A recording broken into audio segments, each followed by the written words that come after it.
ఈ ఇవన్నీ అభియోగాలు, అలిగేషన్స్ ఒకవేళ విచారణ జరిపి రఘురామకృష్ణరాజు గారు డిఓపిటీకి ఒక లెటర్ రాశారు.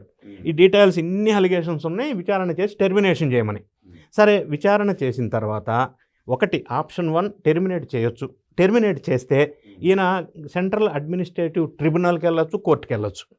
లేదా టెర్మినేషన్ అవుతానని తెలుసు కాబట్టి ముందుగానే రిజైన్ చేయొచ్చు. ఒకవేళ టెర్మినేషన్ అయినా ముందుగా రిజైన్ చేసినా ఈయన రాజకీయంగా ఒక గొడుగు కింద చేరే అవకాశం స్పష్టంగా ఉంది.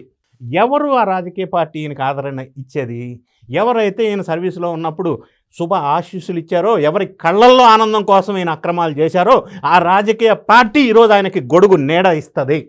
అది ఆ సంస్కృతి ఉంది వైఎస్ఆర్ కాంగ్రెస్ పార్టీలో. అప్పుడు ఆ రాజకీయ పార్టీ గొడుగు ఎగిరిపోతే ఇంకా నీడ వేస్తుంది. గొడుగు ఎగిరిపోతుందని మీరు అంటున్నారు, ఎగిరిపోయింది. ఏమో గుర్రం ఎగిరినా ఎగరవచ్చు అని వాళ్ళు అంటున్నారు. ఇప్పుడు అధికారంలోకి వచ్చినాక 2 నెలల్లో పీపీపీ నేతృత్వంలో కాంట్రాక్ట్ తీసుకున్న సంస్థలను జైలుకు పంపిస్తా అంటున్నాడు.